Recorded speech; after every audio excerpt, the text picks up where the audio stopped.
ये rainbow part 2 का चौथा लेसन है। I have a dream, Martin Luther king के द्वारा लिखा गया है। ठीक है, किसके द्वारा लिखा गया है? मार्टिन लूथर किंग के द्वारा लिखा गया है। यदि आप लोग मेरे चैनल को सब्सक्राइब नहीं किए होंगे, सब्सक्राइब कर दीजिएगा और बेल आइकन को प्रेस कर दीजिएगा, जिससे कि इस तरह का हर वीडियो, हर चैप्टर का वीडियो आप लोगों तक जाता रहे। ध्यान दीजिए, मार्टिन लूथर किंग, जेआर का मतलब जूनियर, ये जो है I have a dream chapter का लेखक है। लेखक क्या है? आई हैव अ ड्रीम जो है एक भाषण है। उन्होंने, मार्टिन लूथर किंग ने जब वाशिंगटन चलो का नारा दिया था, तो उसी में इन्होंने एक भाषण दिया था, जिस भाषण का नाम रहा आई हैव अ ड्रीम। ठीक है, थोड़ा सा हम इंट्रोडक्शन पढ़ते हैं मार्टिन लूथर किंग का। मार्टिन लूथर किंग जूनियर जो है जनवरी 15, 1929, यानी कब? 15 जनवरी 1929। 1929 कहने का मतलब क्या?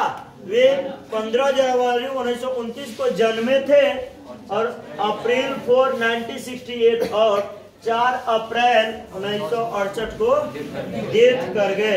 यानी मात्र 39 वर्ष के उम्र में ये क्या हो गए? डेथ कर गए। डेथ क्या कर गए? इन्हें मार दिया गया, हत्या कर दिया गया था। किन्हें? मार्टिन लूथर किंग को। मार्टिन लूथर किंग को मार दिया गया था, हत्या कर दिया गया था। ध्यान दीजिएगा, Martin Luther king was an American Christian minister. Martin Luther king जो थे वो अमेरिकन क्रिश्चियन, समझ रहे ना, ईसाई धर्म के वो मंत्री करने का मतलब महानायक थे। लोग इनको बड़ा पसंद करते थे इस धर्म में। एंड एक्टिविस्ट, और एक क्या थे? कार्यकर्ता थे। वो क्या थे? कार्यकर्ता थे। मैसेज चल जाएगा, ध्यान दीजिए। आगे हम लोग बढ़ते हैं। अगर कि ये जो है कार्यकर्ता के साथ, फिर who became the most visible spoke person, और वे क्या बन गए? प्रत्यक्ष प्रवक्ता बन गए। प्रवक्ता समझ रहे हैं? मार्टिन, प्रवक्ता वो होता है जब किसी धर्म का प्रचार करे या उनके बारे में बताए, या जिसका भी प्रवक्ता हो।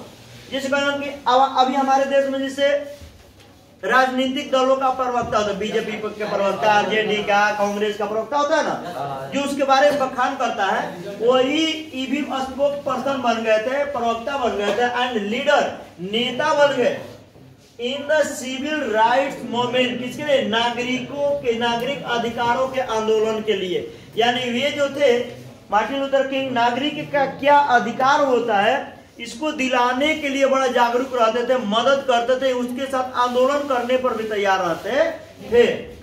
फ्रॉम 1955, यानी 1955 से लेकर अंटिल हिज असैसिनेशन इन 1968, यानी 1955 से लेकर जब तक उनकी हत्या नहीं कर दी गई तब तक, यानी 1968 तक वे क्या रहे? नेता के रूप में काम किए, प्रवक्ता के रूप में नेता बनकर के रहे।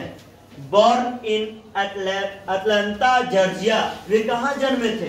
अटलांटा जॉर्जिया में जन्मे थे। King is best known, king को अच्छे तरीके से जाना जाता है फॉर एडवांसिंग सिविल राइट्स। किसके लिए? नागरिक के अधिकारों को आगे बढ़ाने के रूप में जाने जाते हैं। ये जो नागरिकों को अधिकार दिलाने का काम करते हैं कौन? Through non violence and civil disobedience inspired by his Christian belief and the non violent activist. यहां कहा जा रहा है, थोड़ा सा ध्यान दीजिएगा,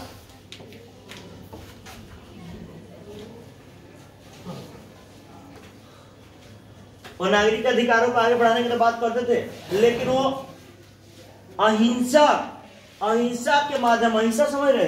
एक हिंसा होता है, एक अहिंसा होता है। एक लड़ाई झगड़ा कर करके अधिकार दिलाने के बाद किया जाता है, तो एक जो होता है बिना लड़ाई झगड़ा किए शांति से अधिकार लेने के। जैसे गांधी जो थे वो क्या थे, अहिंसा के पुजारी थे, हिंसा के नहीं। चंद्रशेखर आजाद ये सब क्या थे, हिंसा के पुजारी थे। तो लड़ाई कर करके अपने देश को आजाद कराने में सहयोग किए थे। यहाँ वही बता रहे थे कि and civil disobedience inspired by his Christian belief.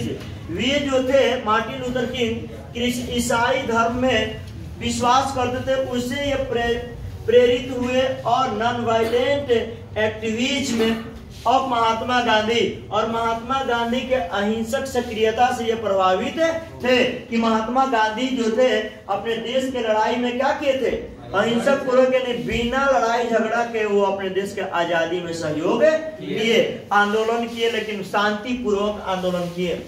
आगे मार्टिन लूथर किंग जो है मदद किए ऑर्गेनाइज एक संगठन को, और संगठन को कब जी 1963 में। लेकिन मार्च ऑन, उस संगठन का नाम क्या दिया गया, वाशिंगटन, यानी संगठन का नाम रहा वाशिंगटन चले। मार्च ऑन, मार्च का मतलब होता चलना, मार्च ऑन वाशिंगटन। कहाँ चले जी, वाशिंगटन चले। ये रैली का एक नाम दिए, वो रैली के नाम दिया। और उसी रैली में where he delivered his famous speech, जहां उन्होंने अपना प्रसिद्ध भाषण दिया, उस भाषण का नाम क्या है,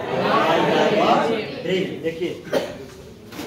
अमेरिका एक स्वतंत्र देश है जहां गोरे और काले के भेदभाव होता था। गोरे और काले के, समझ रहे हैं, गोरे और काले के भेदभाव। मेरा कहने का मकसद ये हुआ कि वहां के जो लोग थे, गोरे लोग काले लोगों को गुलामों की तरह खटाने का काम करते थे।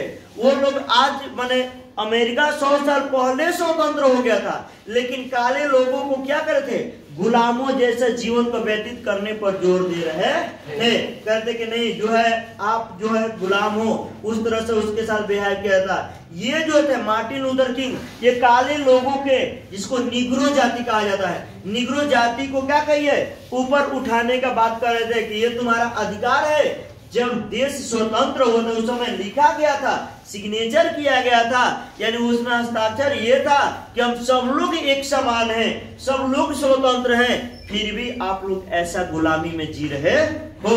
हमें आवाज उठाना चाहिए, अपना अधिकार लेना चाहिए। और उसी सम्मेलन में, उसी मार्च में वे क्या किए, एक भाषण दिए। इस भाषण का टॉपिक रहा क्या रहा, ऋण रहा। मेरा एक सपना है, किनका सपना था, मार्टिन लूथर किंग का एक सपना था। वो सपना क्या था, थोड़ा सा विचार कीजिए। 5 स्कोर्स ईयर अगो, देखिए यहाँ स्कोर्स का मतलब ये लिया गया है, स्कोर का मतलब यहाँ लिया गया है 20। एक स्कोर का मतलब क्या हुआ 20, और 5 स्कोर हो गया तो क्या हो गया 20 बचे 100, ठीक है 100। वही यहाँ कहने वाला 5 स्कोर्स ईयर अगो, 100 साल पहले।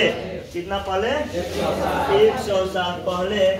और ग्रेट अमेरिका, ग्रेट अमेरिका, वो महान America, in whose symbolic shadow, जिसमें symbolic shadow we stand sign the emancipation proclamation. गौर कीजिएगा, यहाँ कहा गया कि महान America in whose symbolic shadow, जिसके प्रतीकात्मक छाया में, जिसके प्रतीकात्मक छाया में हम लोग का है खड़े हैं। वो अमेरिका जिसके छत्र छाया में हम लोग खड़े हैं, उसमें सिग्नेचर, हस्ताक्षर किया गया किस चीज का, मुक्ति घोषणा पत्र पर। मुक्ति घोषणा पत्र क्या होता है, यानी ये स्वतंत्रता को लेकर के घोषणा किया गया है कि हम सब लोग क्या हैं, स्वतंत्र है। इस मुक्ति घोषणा पत्र पर ये सिग्नेचर स्पष्ट रूप से यही दर्शा रहा है कि हम लोग पूरे जो देशवासी हैं, चाहे वो गोरे लोग हो या काले लोग हो, चाहे व्हाइट हो या ब्लैक हो, निग्रो जाति क्यों ना हो, वो भी स्वतंत्र है। ये जिस छत्र छाया में हम लोग खड़े हैं उसमें स्पष्ट घोषणा में लिखा गया कि हम लोग कहाँ है, स्वतंत्र है, उसका अधिकार दिया गया है स्वतंत्रता का। तो हम फिर गुलामों के जैसा क्यों व्यतीत करें? जैसे हमारे देश में भी अभी अक्सर होते रहता है सब चीज, ठीक है, जैसे जातियों का भेदभाव, उसी तरह से वहां भी गोरे और काले के बीच में, काले लोगों से पहला राष्ट्रपति बनने वाले व्यक्ति थे बराक ओबामा। कौन थे? बराक ओबामा थे। ऐसा प्रतीकात्मक मतलब सर, प्रतीकात्मक छाया कहने का मतलब उनका जो एक छाया जैसे कहने वाला अमेरिका में है, तो अमेरिका के छत्र छाया में ना, ये अमेरिका के ना लोग थे जो इसके खिलाफ विरोध कर रहे थे, उन्हें ना कहे कि हम अमेरिका के बाहर हैं, अमेरिका में हिस्सा लेना चाहते हैं। ऐसा नहीं, हमारे देश में ऐसा हो सकता है। ध्यान दीजिएगा, यहाँ का है कि this momentous decree came as a great beacon light of hope. यह महत्वपूर्ण जो आदेश है, जो है घोषणा पत्र है ना, घोषणा पत्र, मुक्ति घोषणा पत्र, इसी को कह रहा है कि यह एक महत्वपूर्ण आदेश है। जानते हैं किसके लिए? वो एक आदेश है, और यह आदेश जो आया है एक आशा का किरण लेकर आया है। क्या लेकर आया है? आशा का किरण लेकर आया है। किसके लिए? मिलियंस ऑफ निग्रोज, लाखों निग्रो जाति के लिए, लाखों काले लोग, जो उनके लिए आशा का किरण लेकर आया है, जो स्लेव गुलामों के भांति जी रहे थे, who had been saved in the flame of withering injustice, जो अन्याय के झुलसे में लपटों में क्या हुए थे? लपटे हुए थे।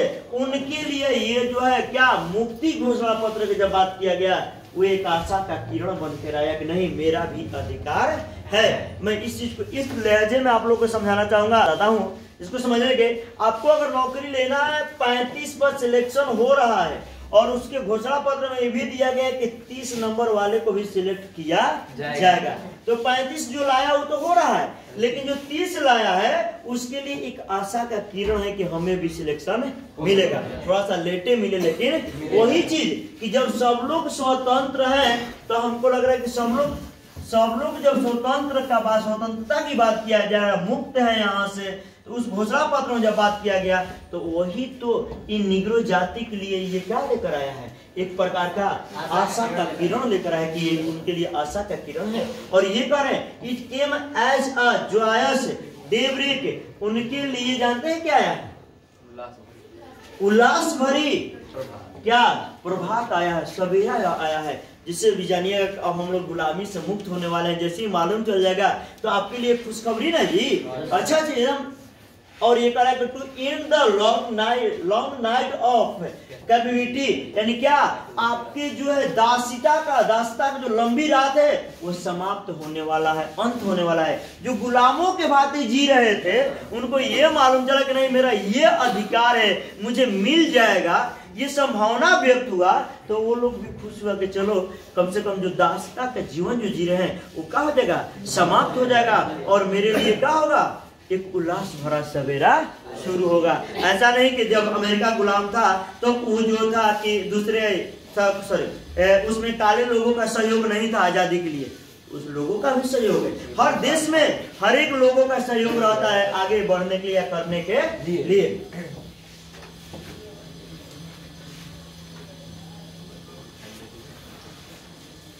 बट 100 years later, लेकिन 100 साल के पश्चात, 100 साल के पश्चात भी we must face the tragic fact, हमें क्या करना पड़ता है? यानी दुखद तथ्यों को सामना करना पड़ता है, दुख के दिन को व्यतीत करना पड़ता है। that the Negroes is still not free, Negro जो जाति है अभी तक स्वतंत्र नहीं हुआ। देश के आजाद हुए कितना साल हो गया? 100 साल हो गया, लेकिन इसके बाद भी देश के ही लोग जो निग्रो जाति है वो आज भी स्वतंत्र नहीं है। ये कैसा तथ्य है जी? दुखद तथ्य है ना, दुखद घटना है। निग्रो जाति काले लोग, वहां 2 जाति की बात किया गया था, गोरे और काले। हम लोगों के यहाँ जो अलग अलग जातियों को लेकर के क्या हमारे यहाँ खत्म हो गया है? नहीं, हमारे यहाँ भी बरकरार है। जैसे देखिए 100 years later, 100 साल के पश्चात the life of the Negro जाति का जो जीवन है इज स्टिल सैडली क्रिपल्ड, तो बुरी तरह से क्या है? अपंग कर दिया गया है। 100 साल के पश्चात भी निग्रो जाति को के जीवन को बुरी तरह से अपंग कर दिया गया। किस चीजों से जी? By the manacles of segregation and chains of discrimination, क्या पृथकवाद के हथकड़ियों से और करा के भेदभाव के जंजीरों से उसे क्या कर दिया गया? अपंग कर दिया गया, बांध दिया गया है। मेरा कहने का मतलब यह हुआ कि सर पृथकवाद क्या है? जिसे वो काले लोग होने की वजह से उसको अलग कर दिया गया, अलग छाड़ करके उसका जंजीर एक तरह से बांधा गया कि तुम इधर नहीं आ सकते हो, हम लोग से नहीं मिल सकते हो। दूसरा भेदभाव, किसके? गोरे काले के भेदभाव को लेकर के उसको तोड़ने की कोशिश कर दिया गया, यानी पूरी तरह से उसको अपंग कर बना दिया गया। अपंग करने का मतलब वो अपना अधिकार मांगने में भी असक्षम हो गया। सब लोग भी ऐसा, कुछ लोग खुद ही किनारे रहते हैं। मैं एक एग्जांपल लेता हूं अपने ही यहाँ के लेकर, आइए आगे बढ़ते हैं। भेदभाव के जंजीरों में बंधे हुए थे, उससे अपंग। 100 years later, 100 साल के पश्चात द निग्रो जाति रहते हैं on a lonely island of poverty in the midst of a vast ocean of material prosperity। देखिए क्या कह रहा है, समझिएगा। ये मेरा अमेरिका है, मान लो इस अमेरिका का ये पूरा सीमा रेखा है। इसी सीमा रेखा में अमेरिका की ये नक्शा आ जाता है जहां पर लोग निवास करते हैं, और ये समुद्र से घिरा हुआ है, पानियों से पूरा घिरा हुआ है।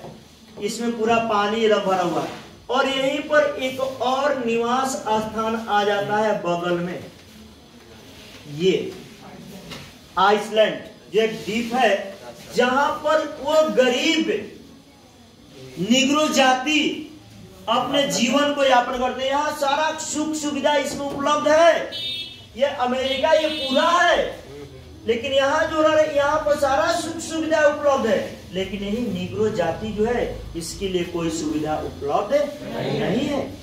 वो अमेरिका जहाँ सबको बराबर दिखता है, वो अमेरिका जिसको कहता है कि नहीं न्याय करने की बात करता है, लेकिन अपने ही देश के लोगों के साथ में न्याय नहीं करने के लिए बात कर रहे हैं। और यहाँ ये दर्शाया जा रहा है कि यहाँ पर निग्रो जाति है, और कहाँ के लिए? सीधा ये स्पष्ट बता रहा है।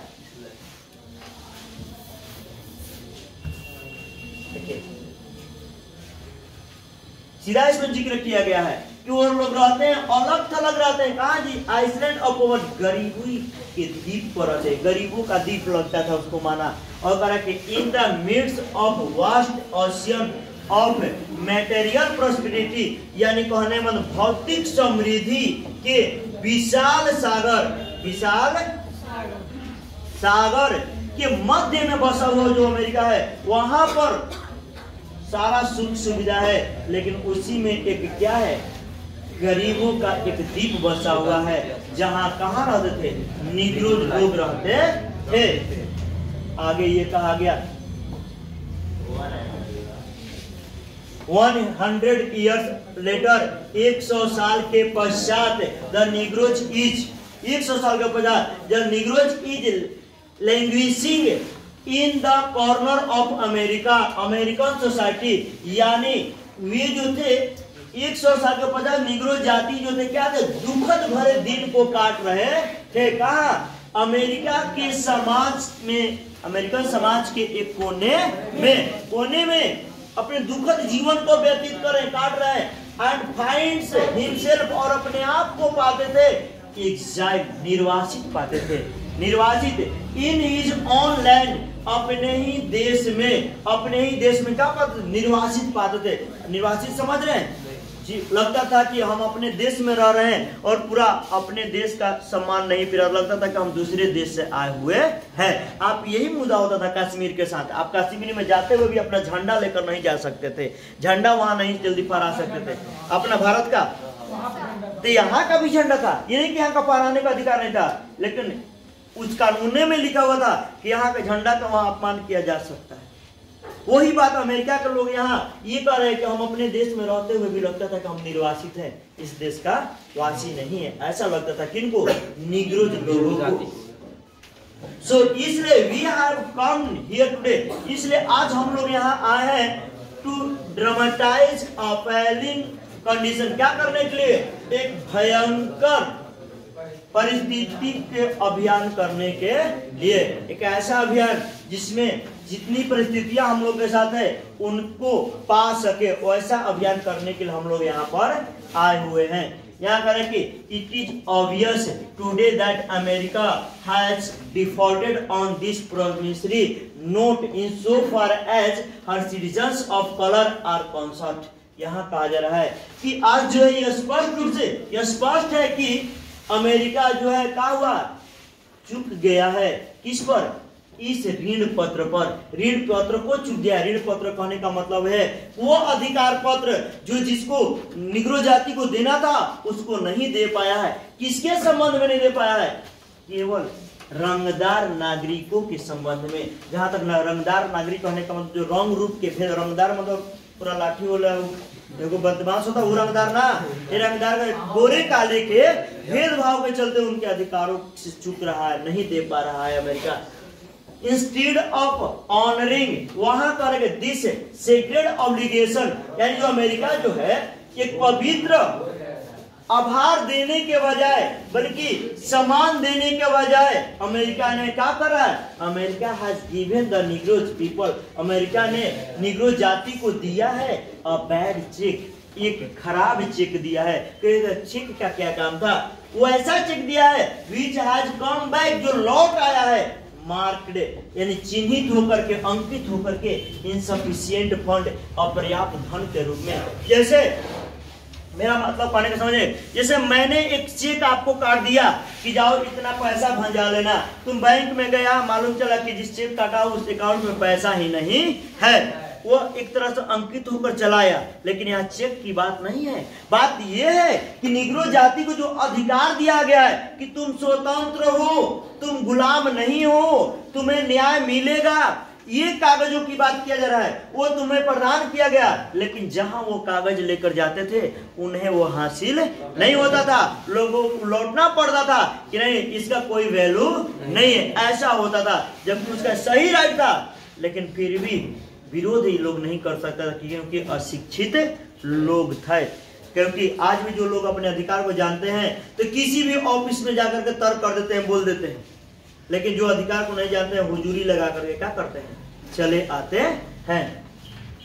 तो यहाँ जो है धन की वजह, जो धन के अपर्याप्त धन होने की वजह से, अपर्याप्त धन का मतलब ये हुआ कि ऐसा देश है जहाँ दूसरे को न्याय देता है उन लोगों को न्याय नहीं मिल रहा है। बट लेकिन वी रिफ्यूज टू बिलीव, लेकिन हम विश्वास नहीं करते हैं कि the bank justice, bank of justice, जो न्याय का बैंक है, इस बैंक कंगाल हो गया है, दिवालिया हो गया है। मुझे यकीन नहीं है ये मार्टिन लूथर किंग कर रहे हैं, वो है अमेरिका जहां न्याय होता है और उन कंगाल हो जाए। यानी पैसा की बात बोले ना कि चेक की बात, क्या चेक की बात नहीं है, वो पत्र कैसा था? एक न्याय का पत्र था, इसको न्याय नहीं मिल पाया, वो पत्र न्याय के लेकर के स्वतंत्रता का पत्र जो आजाद हो गया था उसको दिखाया, लेकिन वो नहीं मिलेगा। कोई करे वैसा चेक, वो अमेरिका जहाँ न्याय होता है और वो कंगाल है, मुझे विश्वास नहीं है, मैं इस पर विश्वास नहीं करता हूं। वी रिफ्यूज टू बिलीव,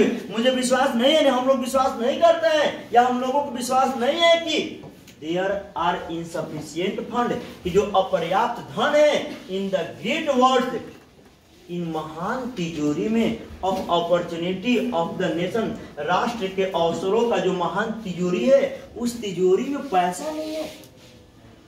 वो तिजोरी में पैसा कहने का मतलब क्या?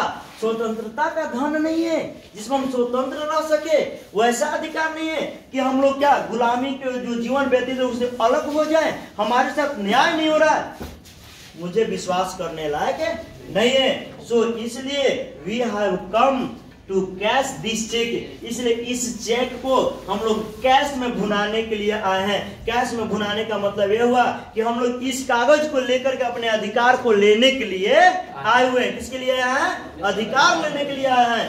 अ चेक, वह cheque that will give us, जो हमें प्रदान करेगा अपन डिमांड, हमारी मांगों पर ये मिला हुआ है, वो प्रदान करेगा द रिचेज ऑफ फ्रीडम। देखिए क्या प्रदान करेगा? स्वतंत्रता का दौलत प्रदान करेगा।